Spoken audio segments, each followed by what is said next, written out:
Vida Longa CBN.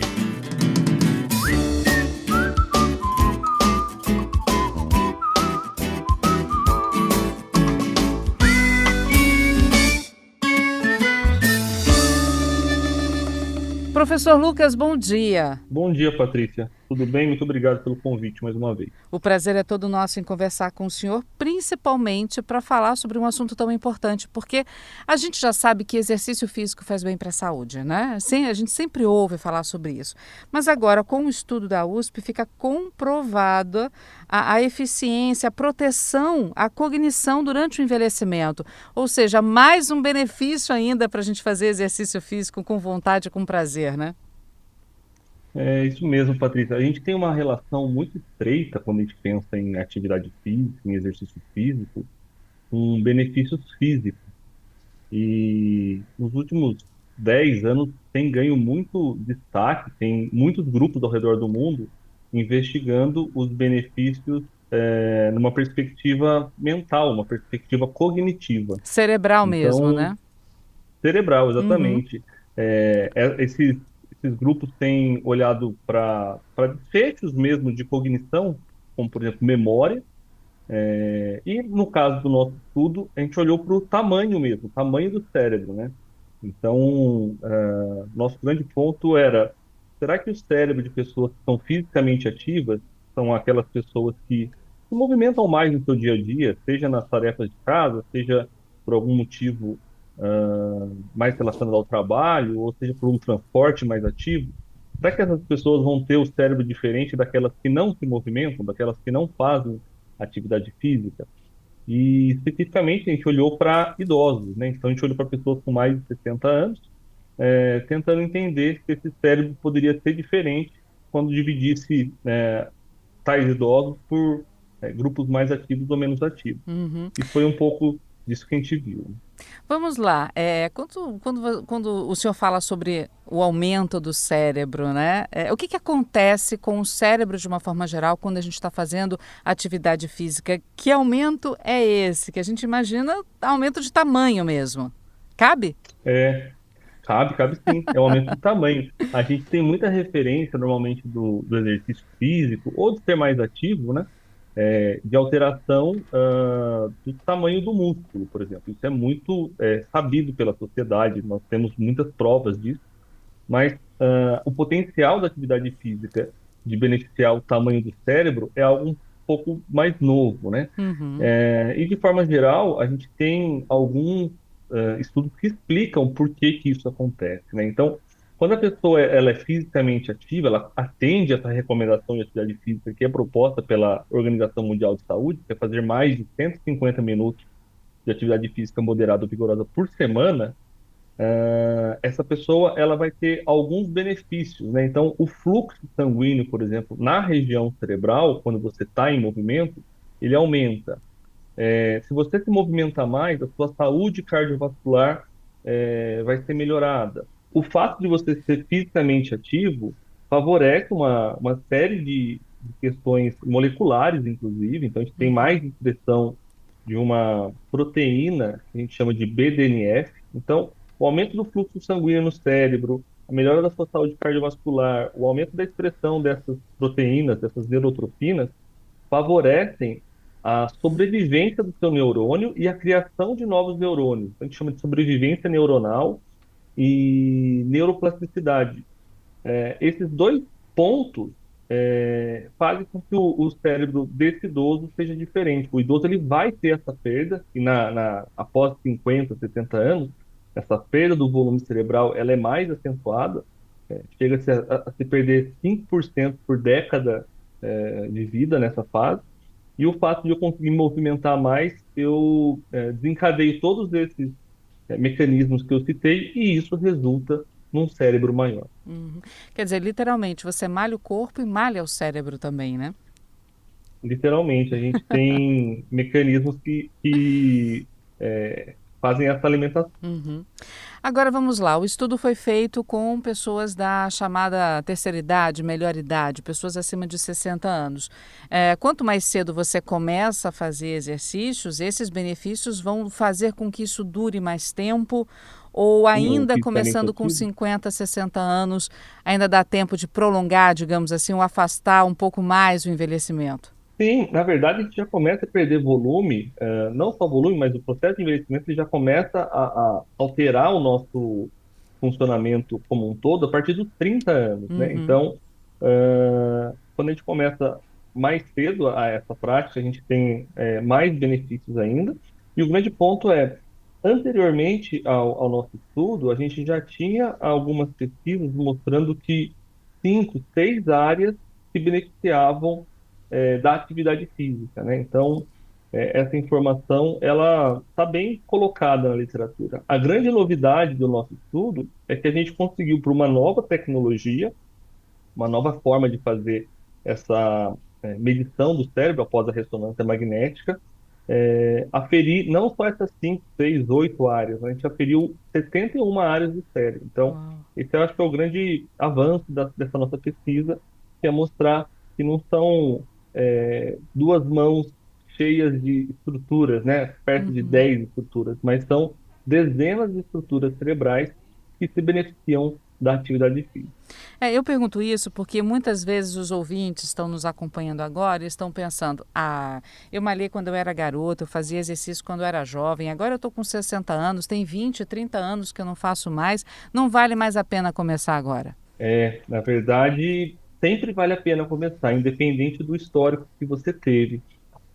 Algumas pessoas que têm um histórico de prática de exercício, ou até mesmo atletas, eles podem se beneficiar a longo prazo, sim, mas essa manutenção ou esse recomeço da prática, ou esse início para aqueles que nunca fizeram, são muito importantes porque você continua trazendo benefício, né? Então, aquele que foi atleta dos 20 aos 30 anos e hoje está com 60, depois que se aposentou, não mais fez um programa de treino, foi fisicamente ativo, ele viveu aí uma lacuna de 30 anos não trazendo esse benefício. Se ele recomeça hoje, isso começa a acontecer novamente.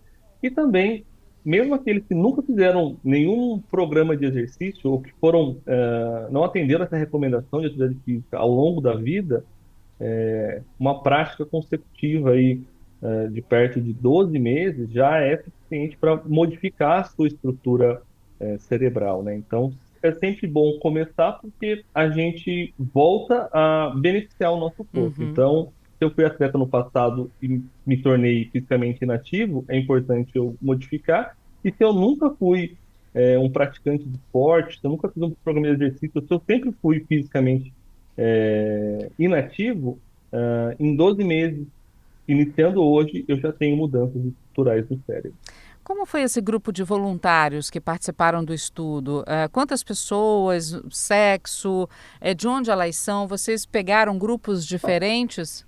Nós tínhamos, no período de coleta desses dados, um grande projeto acontecendo em parceria com um hospital de São Paulo, o Hospital Albert Einstein, e a Secretaria Municipal de Saúde de São Paulo. Ambos fazem a gestão de unidades básicas de saúde, de UBS. Uhum. Então, essa pesquisa ela se desenvolveu dentro de UBS. A gente selecionou os pacientes inicialmente pelo cadastro, de fato, né, pelos participantes daquela UBS, atendidos pelaquela UBS. Tivemos alguns critérios de inclusão, essa questão da faixa etária, que foi entre 60 e 70 anos, as pessoas não podiam fazer programas de exercício, então tivemos alguns critérios de inclusão para chegar nessa amostra, e tivemos 45 pessoas selecionadas e avaliadas. Então, a gente Uhum. dividiu esse grupo de 45 pessoas em aqueles que não faziam a recomendação de atividade física, menos de 150 minutos por semana, e aqueles que faziam mais de 150 minutos por semana. Então, ficou 20 pessoas em um grupo, 25 no Em outro grupo grupo. fisicamente ativo. E aí a gente fez essas comparações. Foram duas medidas principais que a gente é, realizou. Uma primeira é a ressonância magnética, acho que todo mundo já deve ter Uhum. visto alguém fazer o feito, de fato. A gente fez a ressonância magnética do crânio para achar esse volume dessas estruturas cerebrais. E, posteriormente, a gente fez o uso de um equipamento que mede o quanto a pessoa se movimenta. O equipamento chama acelerômetro. Ele quantifica o quanto eu me movimentei num período de 7 dias. Então, essas pessoas usaram o acelerômetro por 7 dias, e aí, após essa mensuração, a gente dividiu nesses dois grupos e verificou que aqueles que eram fisicamente mais ativos, que atendiam a Uhum. recomendação, apresentavam um maior volume. Um ponto bastante surpreendente para a gente foi o quanto essa diferença foi grande, né? Então, dependendo da estrutura, eu vi diferenças maior do que 10% a favor daqueles que são fisicamente ativos. E até mesmo quando eu olho para a área, por exemplo, a área frontal, ou lobo frontal, nessa parte da frente da nossa cabeça mesmo, Na testa, digamos assim, né? a área do lobo frontal é isso mesmo, é a região da testa, a região, essa parte frontal da nossa cabeça, Uhum. e é uma área responsável por atividades, né, por ações muito relacionado a planejamento, a execução mesmo de tarefas, e a diferença foi de mais de 8% a favor daqueles que eram fisicamente ativos. Uhum. O mesmo vale para a área do lobo temporal, que seria um pouquinho acima da nossa orelha, na lateral da nossa cabeça, que é uma área responsável por atividades de memória, de lembrança, e a gente viu uma diferença superior aí a 10% nessa área. Então, essa magnitude, né, o tamanho da diferença que a gente viu foi algo que chamou muito a nossa atenção. Então, Uhum. os dois pontos são muito, muito importantes, né? A gente tem diferença em muitas áreas e quando as diferenças são verificadas, são diferenças perto aí de 10% normalmente. Então, me manter fisicamente ativo me traz esse maior volume cerebral. Uhum. Um É. outro ponto importante, Patrícia, Uhum. é lembrar que a diminuição do cérebro é um indicador para demência, né? Então, quando essa diminuição está exagerada, existe aí a possibilidade de um quadro de demência. Então, por essa via também que a gente tem uma boa relação entre fazer atividade física e diminuir o risco, de demência. Entendo. Essas diferenças, né, que o senhor citou, que são interessantes de um grupo para o outro, o grupo ativo do grupo sedentário, não ativo da forma como a pesquisa instruía. Houve algum tipo de diferença nesse grupo ativo, entre membros desse grupo, dessas 25 pessoas ativas, homens e mulheres, idades diferentes? Percebeu-se algum tipo de diferença nesse grupo também? Ou a diferença maior foi em relação aos grupos? Dentro do grupo, alguma coisa chamou a atenção? Na verdade, tem uma questão bastante interessante nas pesquisas que a gente vem fazendo, isso acontece com uma certa rotina, a participação de mulheres em qualquer programa de saúde ou em qualquer participação, em qualquer pesquisa relacionada à saúde é Uhum. muito maior. Então a gente teve um número de homens muito pequeno, foram três em cada grupo, três e quatro, na verdade, três no grupo Poxa. menor que 150 minutos, ou inativo, e quatro no grupo ativo. Então, o fato de ter um N pequeno não deu para a gente fazer comparação entre homem e mulher, mas na amostra que a gente tem, sexo não foi um determinante. Aham.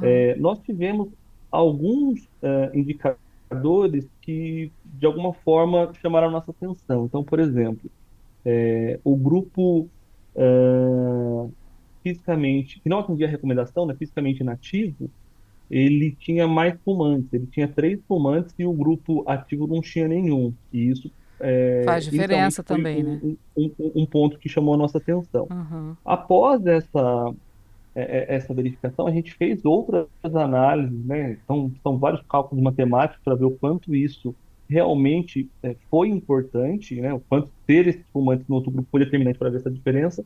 E isso não foi a razão pela diferença. A atividade física foi muito mais do que isso. Mas alguns outros hábitos de vida também contribuem para uma pior saúde cognitiva, um pior cérebro, né? Então, Uhum. obesidade, glicemia alterada, uso de cigarro, tudo isso também pode impactar a minha saúde cerebral. Então, isso é importante também estar atento, mas não foi o foco da nossa pesquisa. Algum tipo de limitação no seu estudo? Vocês perceberam algum detalhe que no próximo estudo, na próxima pesquisa, tenha que ser avaliado, reavaliado? A principal limitação é o tamanho da nossa amostra, né? Esse tipo de Uhum, pesquisa, ele é muito custoso, então a gente teve financiamento de uma agência de financiamento de pesquisa aqui do estado de São Paulo, que chama FAPESP. Então, fazer 45 pessoas tem um custo muito elevado, mas seria muito importante a gente ter feito, ou a gente fazer futuramente, com perto de uma centena de pessoas ou mais. A gente tem estudos britânicos que fazem acompanhamento da população por décadas, e eles conseguiram fazer para poucas áreas cerebrais perto de 1.000 pacientes. Então, essa é a principal limitação do nosso estudo. O uhum. nosso número de sujeitos ele é modesto. Porém, mesmo com um N pequeno, a gente conseguiu ver tais diferenças. Então, isso é um ponto positivo no nosso estudo, mas se for apontar algo, com certeza, essa questão do N. É Uhum, importante também a gente pensar na perspectiva do sexo, como eu comentei, então comparar homens e mulheres pode ser uma perspectiva importante a ser esperado em outras pesquisas, e até mesmo em pessoas com alguma alteração cognitiva já. Então, a gente pode pegar pessoas sem nenhum prejuízo em relação à cognição ou a uma doença diagnosticada e pode comparar, por exemplo, com pessoas já com demência, para ver o quanto essa diferença vai acontecer lá na demência. Então, a gente tem uhum. alguns pontos que podem ser superados com outras pesquisas, com certeza. Sempre temos e é de nossa consciência que a gente pode melhorar. Quer dizer, um estudo começa, mas não tem uma data para terminar, porque uma coisa vai puxando a outra, não é isso, professor? Ah, com certeza, né? Assim que a gente consegue avançar na ciência, né? A gente mostra uma informação com um grupo pequeno, talvez um outro grupo, até de outro país, pode estar com uma estrutura que favoreça a tentar fazer esse mesmo estudo com uma amostra maior, e posteriormente a gente se estrutura também para ter um novo financiamento para tentar fazer essa comparação entre sexo, por exemplo, como eu comentei, e assim Uhum. segue a linha da ciência avançando, né? Então, esse estudo foi parte do meu doutorado, então é um começo de um processo que dura 30, 40 anos, que é essa carreira de professor universitário, essa perspectiva de pesquisador, e a gente vai sempre avançando em relação às novas Uhum. perguntas, às novas tecnologias e às possibilidades de esclarecimento aí para trazer benefícios para a sociedade como um todo. Quer dizer, gente, exercício é bom para o corpo, é bom para o cérebro e nunca é tarde para começar. Para quem está ouvindo a gente, está novinho ainda, e também para os idosos que acompanham a gente no Vida Longa CBN, professor, qual o recado que o senhor dá? O recado é que, apesar de estar falando muito de idoso, a cognição ela é beneficiada em qualquer faixa etária, incluindo crianças, adultos e idosos, quando se pratica atividade física. Então, a grande mensagem é: sejamos fisicamente ativos, precisamos nos movimentar. Aqueles que gostam de esporte, excelente, vamos fazer esporte. Quem gosta de ir para academia pode ir para academia, deve ir. E aqueles que não gostam dessa prática, né, de ir para uma academia ou praticar um esporte, tem que se movimentar nas atividades diárias, que era o caso da nossa amostra. Eles não faziam um programa de esporte, eles eram somente fisicamente ativos pelas demandas que eles tinham no dia a dia. Professor Lucas Neves, ele que é doutor em educação física, falando para a gente sobre um estudo que foi feito na USP, a Universidade de São Paulo, a respeito do benefício dos exercícios físicos no cérebro, na nossa cognição. Professor, agradeço imensamente a sua participação aqui na CBN Vitória. Muito obrigada até por alertar os nossos ouvintes também. E já deixo o convite para nós conversarmos em outras oportunidades, em novos estudos que vêm pela frente. Muito obrigada, viu? Muito obrigado, Patrícia, pela oportunidade. A gente fica muito feliz em poder levar para o grande público essas informações. E, em resumo, seja ativo. É isso aí. Obrigada, professor. Um bom dia para o senhor. Bom dia.